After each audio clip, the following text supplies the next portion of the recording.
have like a total, but that's what it's asking is. I know the question said, is you have the largest building rentals as a percent of end of year inventory. So you're looking for building rentals, you're looking for end of year inventory. You add that as a new field, and you click OK.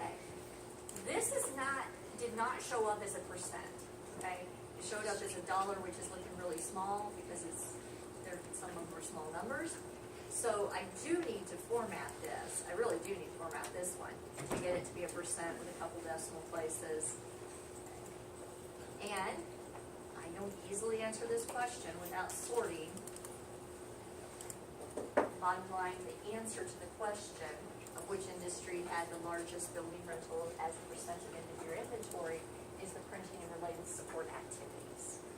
Okay. They by far have the greatest building rentals as a percent of inventory.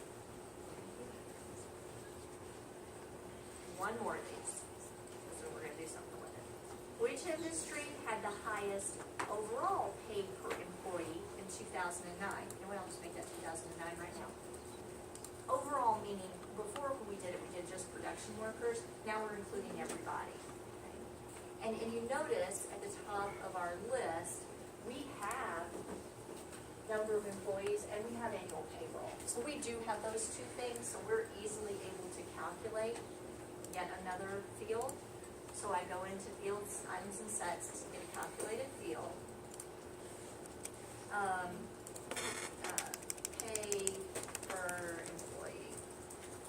It's overall, it's everybody. We're not breaking out just production workers, but anyways, the pay per employee.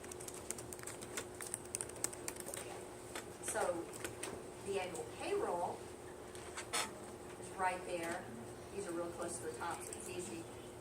We divide that by the number of employees. Okay? So you've got the annual payroll for everybody divided by the number of employees, that's everybody. That's going to give you the overall pay per employee, okay? Not just production workers, but everybody.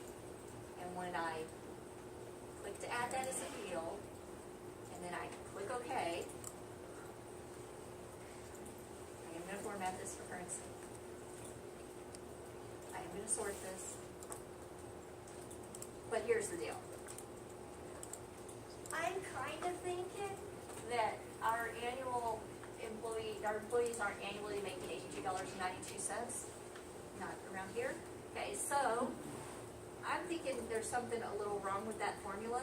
And if I pay attention to what happened over here, what you'll see is the number of employees is not scaled and the annual payroll is scaled. Okay?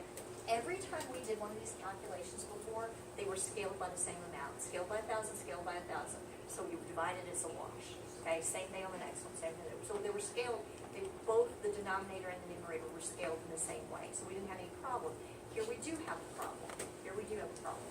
So I need to change a field that I put in. So I need to go into one that already exists. I go right back to fields, items, and sets where I would be putting in a new calculated field. And when I look at my little drop down, I see all the things I've done before. The building rentals, the pay per employee, I've got them all there, and so I can fix them. So I go to pay per employee, and I choose to, I'm going to modify this when I go down to the formula, and to get this to be the right numbers, I'm going to multiply by, not by dashes, I'm going to multiply by 1,000. Okay? So I'm fixing that issue because the denominator had been scaled by 1,000, so I need to multiply by 1,000 to, cancel that out. I'm sorry, the other way around. They had been scaled by 1,000, the numerator had been scaled by 1,000. I need to multiply to get that back. Get it back to not get scaled. Okay, modify that, click OK, and that's a more reasonable number. So you can fix things that you've put in. You can calculate things by using existing numeric fields and constants. That's fine. You can do multiple numeric fields, adding, subtracting, dividing, whatever you need to do to them. But they become this new field that's now in your pivot table that now displays.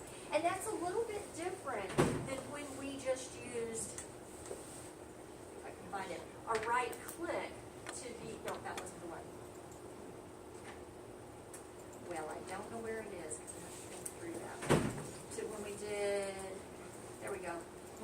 did a right click to show it as a percent of the grand total. Okay, that's fine, but there it is. That's different, that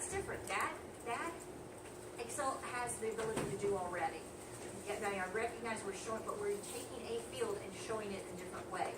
In these, we're creating all new fields. I mean, and they come from data that exists in the table. You know, they're manipulation in some way of that, of those previous numeric fields.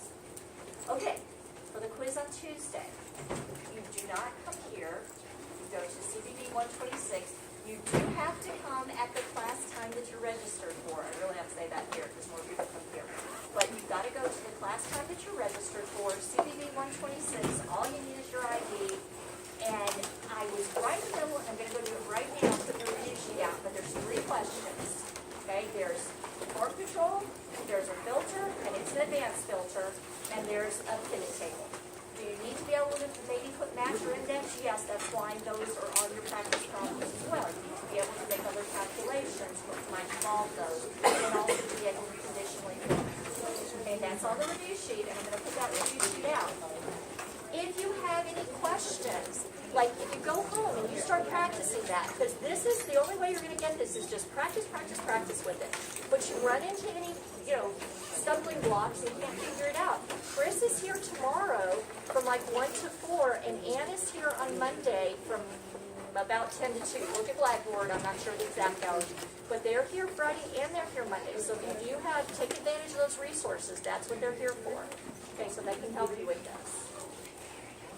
Anything that was on the form controls that we did, I realize it's a little while, but anything that was on the form controls, fair game. Combo boxes, option buttons, invert boxes, and check boxes, and scroll bars and spin buttons, it's all fair game. Nothing you didn't do, okay, nothing you didn't do, but practice the things that we did on the file that we did it, and then also practice the practice problems. Just the form controls,